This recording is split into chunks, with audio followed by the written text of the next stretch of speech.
Queridos irmãos, a graça e a paz do Senhor Jesus. Amém? Amém. Hoje nós estamos iniciando a nossa campanha da pintura do nosso templo, né? Você que desejar contribuir com a pintura do santuário, você pode contribuir com massa corrida, mas eu queria só fazer uma observação, né? Nós vamos trabalhar com a massa corrida Delta. É uma massa, pode ser de saco ou de lata, fique à vontade. E a tinta, vamos trabalhar com souvenir ou coral. Então eu conto com você para contribuir com esta obra. Não fique de fora desse trabalho, porque essa obra é de Deus. E eu tenho certeza que o Senhor tem grandes coisas para fazer neste lugar.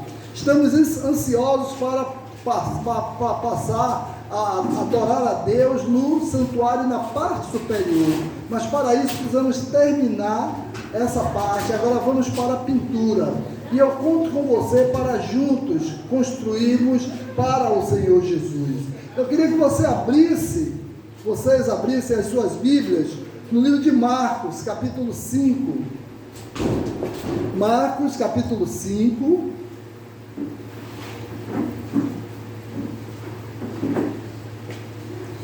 Os versículos do 1 ao 20. Marcos 5, do 1 ao 20.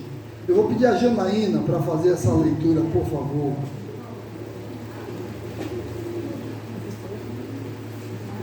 Amém.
Amém. Os irmãos podem sentar.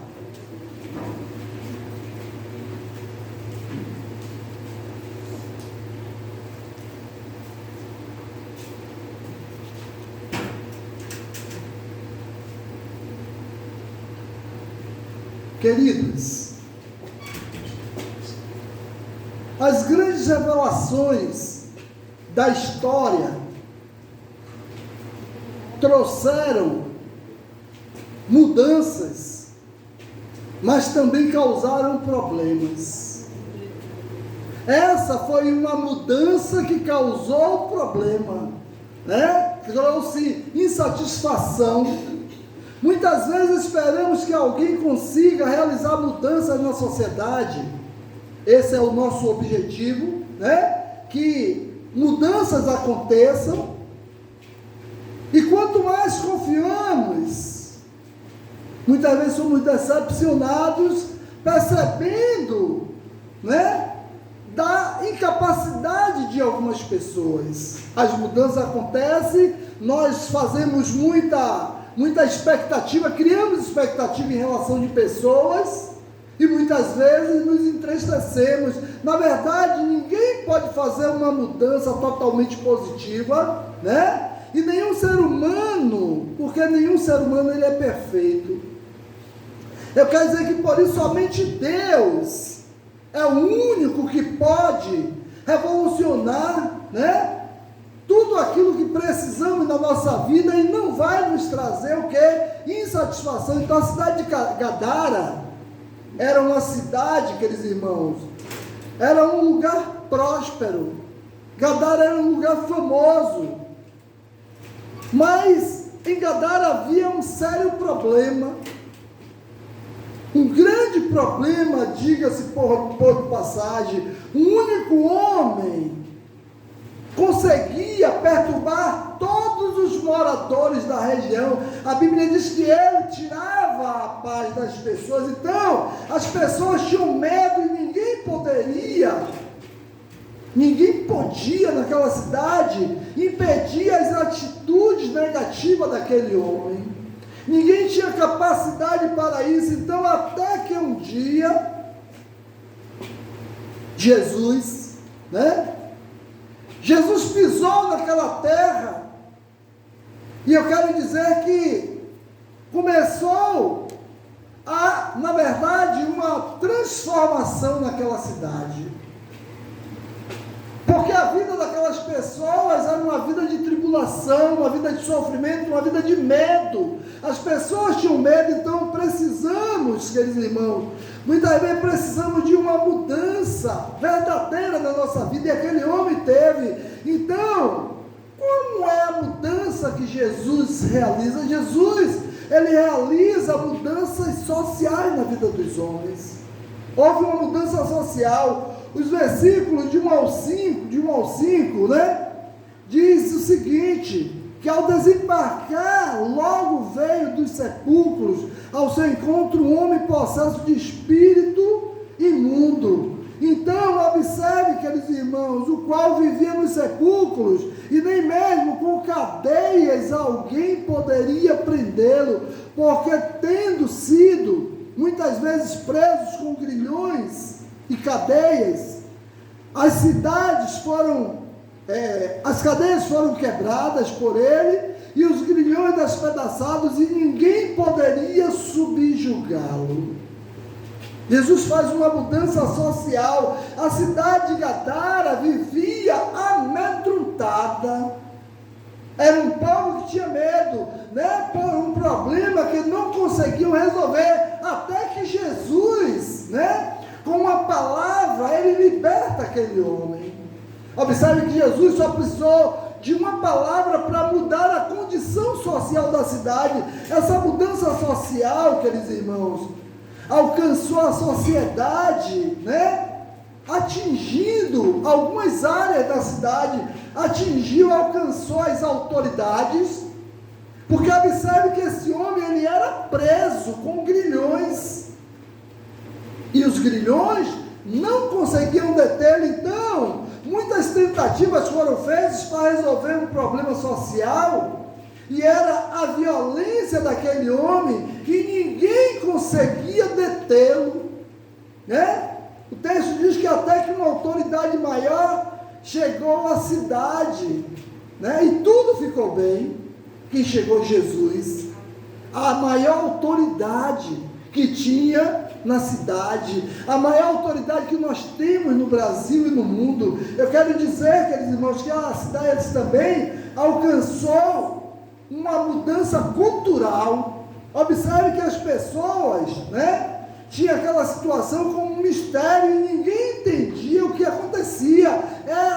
Culturalmente, aquele homem, meus irmãos, tirava a paz do povo. Com aquele homem, até Jesus libertá-lo para trazer o evangelho e a verdade. Então a cultura, o amor chegou àquela cidade. Então aquele problema foi resolvido, a parte cultural também. Quando Jesus atua através de nós, meus irmãos, a própria sociedade é transformada. Então nós somos instrumentos na mão de Deus para transformar a sociedade a qual nós vivemos. Nós somos. Você é um instrumento de Deus no seu trabalho. Você é um instrumento de Deus na sua casa. Você é um instrumento de Deus na sua família. Então eu quero dizer que existem questões sociais que é só com muita oração, meus irmãos, e clamando ao Rei dos Reis, que pode ser resolvido. Então, existem questões sociais que só Jesus pode resolver. O Brasil, nosso país, vive uma questão social gravíssima, a fome, não é uma coisa que começou, a miséria no Brasil não começou agora. Eu quero dizer a vocês que a miséria no Brasil começou desde quando foi descoberto o Brasil. Desde lá, o Brasil é um país que sofre fome, as pessoas são abusadas. Então, Jesus ele quer fazer uma renovação onde nós vivemos, uma renovação, e uma revolução espiritual também, O ambiente de Gadara, por mais próspero e belo, que era uma cidade bonita, era um lugar com um peso espiritual devido à perturbação que vivia. Não adiantava ser uma cidade bonita, mas vivia oprimida pelo inimigo. Quer dizer, o inimigo tira a beleza. Então, meus irmãos, por mais belo que seja o lugar que nós estamos, se existe opressão no lugar, perde a beleza. Eu quero dizer que Jesus realizou uma mudança espiritual, libertando o homem do mal. Quando ele libera o homem do mal, ele traz uma mudança espiritual para aquela cidade. Então o homem possesso ficou livre dos demônios ao qual o oprimia. Observe, liberdade. A palavra de Jesus traz liberdade. O versículo 15, diz o seguinte: indo ter com Jesus, viram o endemoniado, o que tivera a legião, assentado, vestido em perfeito juízo, e temeram. Observe a cidade quando chega, as pessoas quando chegam e vê aquele homem, eles ficaram com medo, mas o homem estava sentado tranquilamente. Então, queridos irmãos, o homem, essa foi uma batalha espiritual, onde vidas foram livres do mal. Não foi só aquele homem que foi liberto, a cidade foi liberta do mal, porque o diabo, ele perdeu a sua predominância ali. Então, observe, queridos irmãos, que Jesus libertou o homem do pecado. Observe que para o povo judeu, na antiga aliança, era considerado comer carne de porco pecado, e Jesus, ele, de certa forma, libertou as pessoas disso, porque quando ele expulsou aquele demônio, o demônio foi para aquela manada de porcos, que era considerado pela lei, pecado, não podia comer carne de porco. Vamos ler aí Deuteronômio 8,14, por favor. Alguém abra aí Deuteronômio 8,14, por favor. Então era uma lei, e a lei daquela cidade, ela era descumprida. Quem primeiro achar pode ler, por favor, Deuteronômio 8,14.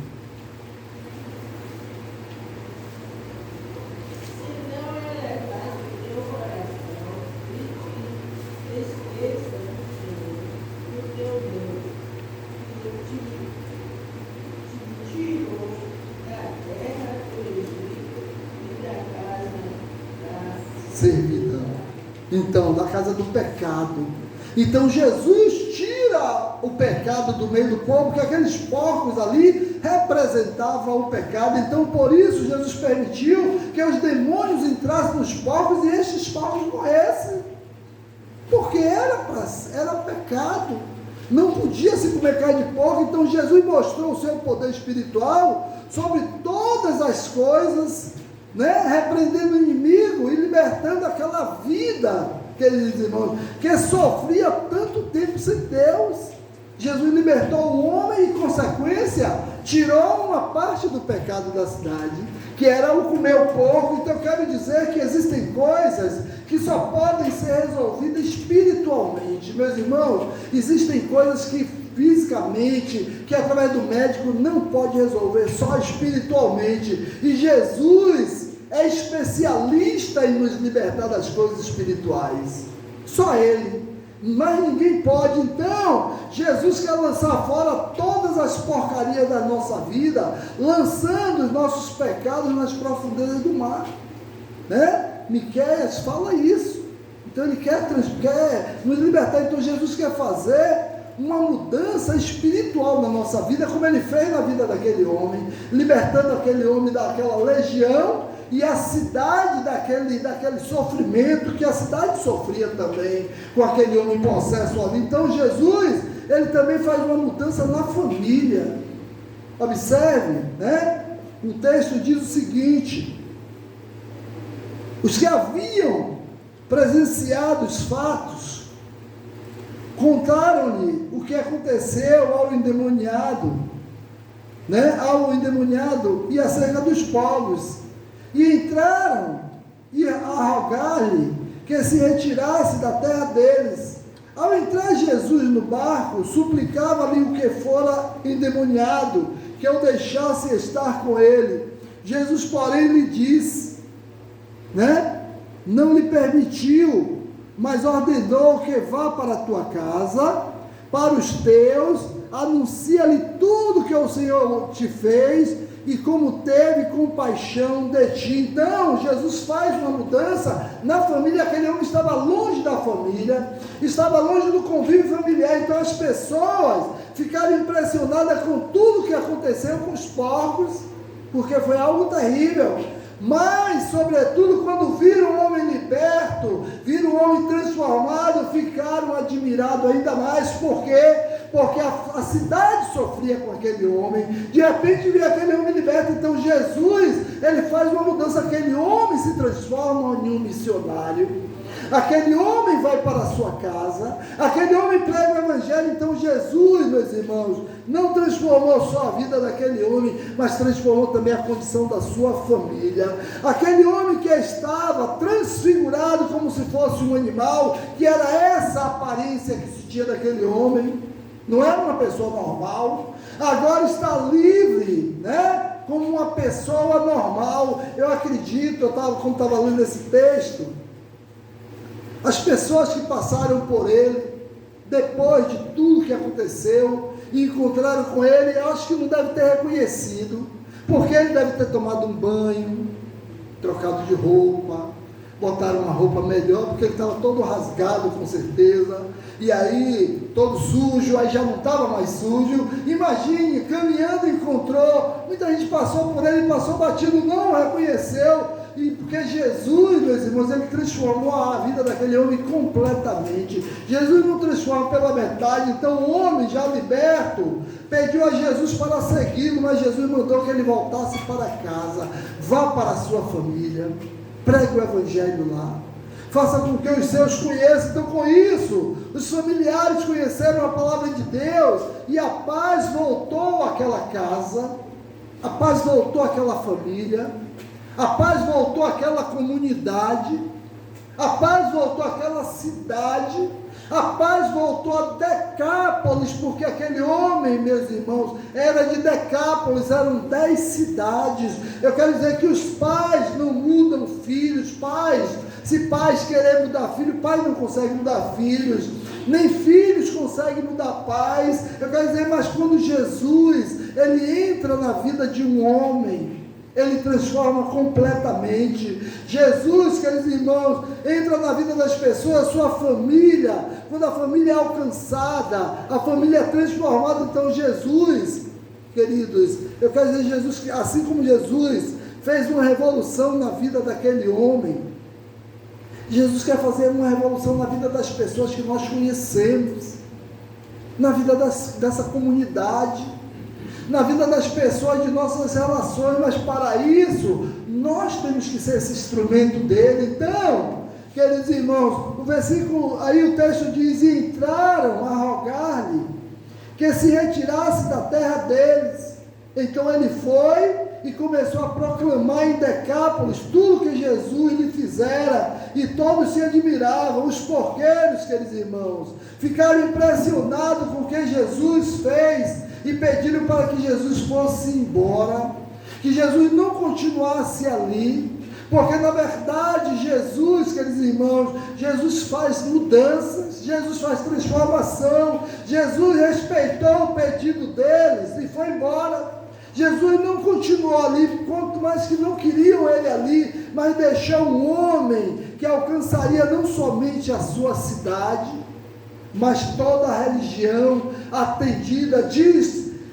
O texto diz que eram 10 cidades, Decápolis. Então, se Jesus tivesse ficado ali, meus irmãos, muitas cidades mais seriam feitas, uma revolução em muito mais cidades seriam transformadas, mas eles não queriam, eles pediram para Jesus ir embora. Então, se não deixarmos Jesus transformar as nossas vidas, nada acontece.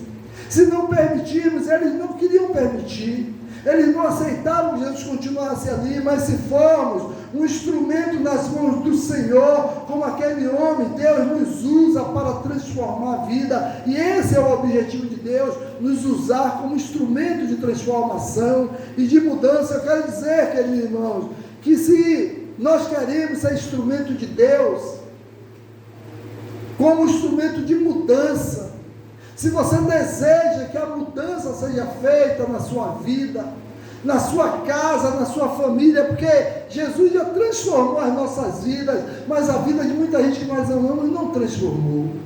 Mas para isso, nós precisamos, queridos irmãos, permitir que Ele seja, e o povo da cidade não queria, o povo da cidade não permitiu. Eles disseram, não queremos o Senhor aqui, e Jesus não podia permanecer. Mas quando nós desejamos, quando nós queremos, quando nós pedimos, Senhor, permanece, entra na minha casa, entra na minha vida, Senhor, faz transformação, automaticamente Jesus, Ele faz grandes coisas. Jesus, Ele quer transformar a vida do homem, através de mim, através de você, através de cada um de nós, que sejamos esse instrumento de transformação de Deus na vida do outro, e que Deus nos abençoe nesta manhã, meus irmãos. Vamos ficar de pé, e nós vamos orar.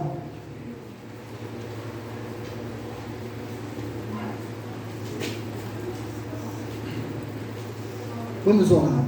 Senhor, nosso Deus e nosso Pai, obrigado, Deus, por esta manhã, Pai. Obrigado por esse sol, Deus, que nos ilumina, Senhor. Obrigado pela chuva que cai, Deus. Obrigado pelas bênçãos derramadas sobre esta igreja, Pai. Nos guarda, Deus, nos orienta em tudo, Pai. Que sejamos, Deus, instrumentos, Deus, de transformação. Assim como aquele homem, Deus, era um homem possesso, e o Senhor o transformou, Deus, e o fez um missionário ali naquela cidade, Pai. Que nós também, Deus, sejamos seus instrumentos aqui, Pai, nesse bairro, nessa comunidade, que o mundo, Deus, possa ver o Senhor através de nós, e possa sentir o desejo de conhecer como o único e suficiente Salvador. Obrigado, Deus. Abençoa, Deus, as nossas vidas. Abençoa essa campanha que se iniciou hoje, Deus, da pintura desse templo, Pai. Nos move, Deus, a contribuir para que, Deus, possamos alcançar, Deus, o número material desejado para que o trabalho fique perfeito, Pai. Nos abençoa, Deus. Nos conduz em paz aos nossos lares. Nos dá um dia abençoado, Deus. Te oramos, Deus, agradecidos em nome de Jesus. Amém. Que Deus abençoe os irmãos.